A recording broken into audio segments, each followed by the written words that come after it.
So this graph over here is something I find extremely critical. I hate graphs. I hate presenting graphs, by the way. I find it so useless, right? But if you're just going to look at it from afar and just get the gist, that's the point. And this is an important one. This depicts what is happening in regard to technology right now. We are going through an exponential era. There are things that are happening right now where technology is starting to double in its computational power and its capabilities to actually change things in our world. And you know the famous Spider-Man quote, with great power comes great responsibility. So we have a responsibility to use these exponential technologies really well. Now what this graph shows is it goes back to the time of the Gutenberg moment, right? The printing press was invented. When the printing press was invented, everything changed because you had people who would sit and write scripts. You'd have a novel, you'd have so many people, like 50 people, who would write one little novel, stitch it together, and sell it for an exorbitant fee because you had so much manpower that was put into writing that one book, right? And if everyone in this room wanted a copy, it would be so much more pricey, right? And then the printing press came, and that completely revolutionized what it meant for people to read and for publications to come out, for books to be sold, and for people to have access to knowledge. We're talking 500 years later, when things started to get digitized, it started to switch into binary code. Everything started to go online into ones and zeros.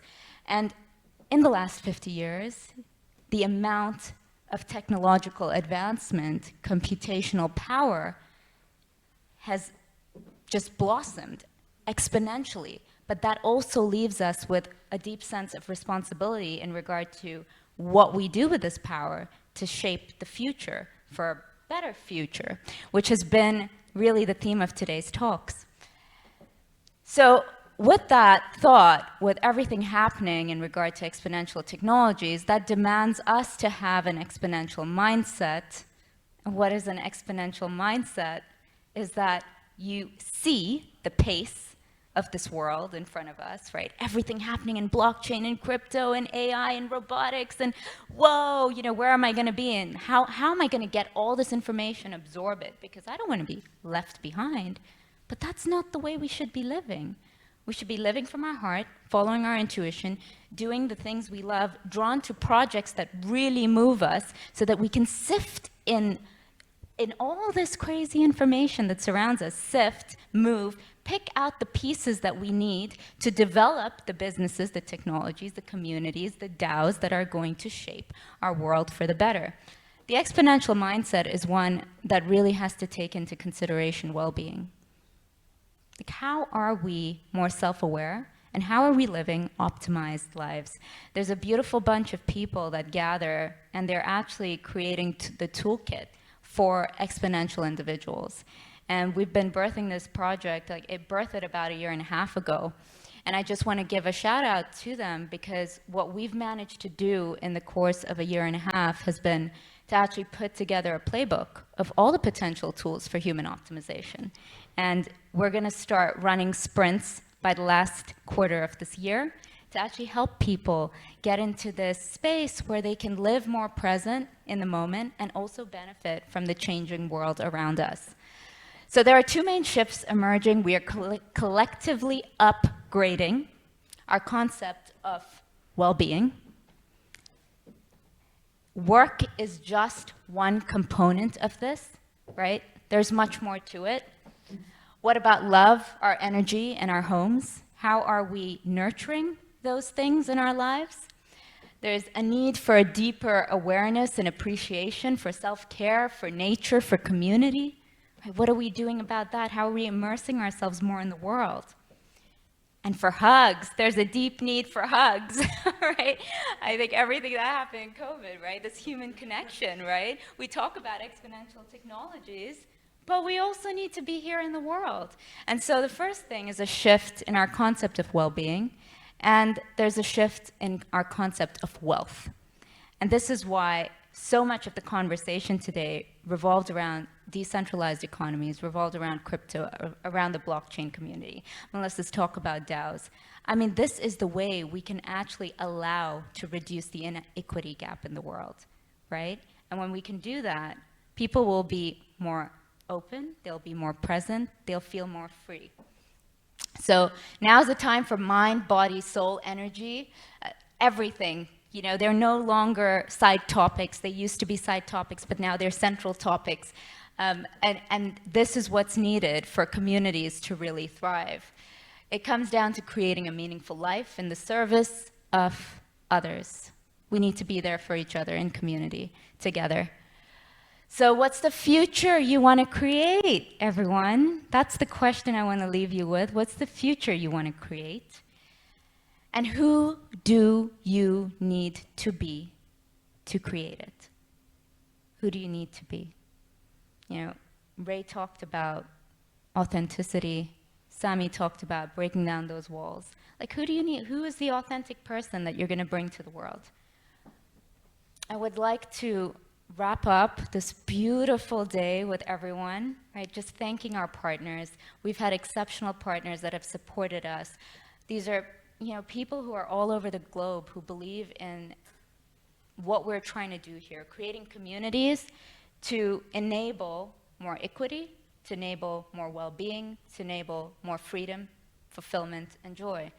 And so I'd like to shout out to School of Humanity. You heard Raya talk about the amazing work she's doing in the future of education. The EXI project, the team based all over the world that are building out a toolkit for people to sit more in self-awareness and tap into their human optimization. The amazing OpenEXO community, they are just brilliant people who are birthing so many projects around the world, all aligned to SDGs. MIO law firm, Ahmed was here earlier. He talked about the legal aspects of crypto. EcoX community, which was George who spoke about crypto security. Thales, Matteo over here, Dukan Media, Reem, who spoke in the morning, and Boston EXO. Thank everyone for supporting this cause, and of course the Unit Network team for being here. They flew in from around the world. So happy to connect in the flesh and have everyone share in this moment together. All right, on that note, this is a project as well from one of our co-founders at Unit. His name is Phil Earnhardt, and he is actually donating this piece for auction, which we'll be talking about. You'll probably hear an announcement from the Dubai Business Women Council. What we're going to do with this is we're going to raise funds for women entrepreneurs. And this piece is actually called, Her Mutiny. And it's about leaving the old self and stepping into a more powerful version of ourselves as we step into this future that we want to create together. So I'm very excited about this. You will hear about it because you are all on the mailing list. And do connect. If you scan this, you will be able to connect to the Unit Network. You'll be able to look at all the other links that you need to in regard to Unit. The master's program, please sign up. I mean, it's just a brilliant space to be in, a brilliant community of people that come together to really learn about blockchain and crypto. And there is a link in there if anyone wants to donate to a cause. There is a beautiful organization called Maher in India. And I want to create a DAO for that organization.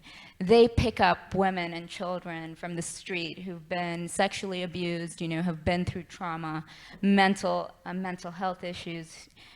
Pick them up, clean them up, help them get work, help put them out in the world again. And there's a link in there if you want to make a donation. It's going to go straight to a wonderful woman called Sister Lucy. Sister Lucy has about 40 homes around India, and she homes women and children in India, helps them come back into the world feeling more empowered. All right, thank you so much for being here, and thank you for being a part of this day. Have a beautiful rest of the week, and we will all be in touch because now we are community together. All right, thank you.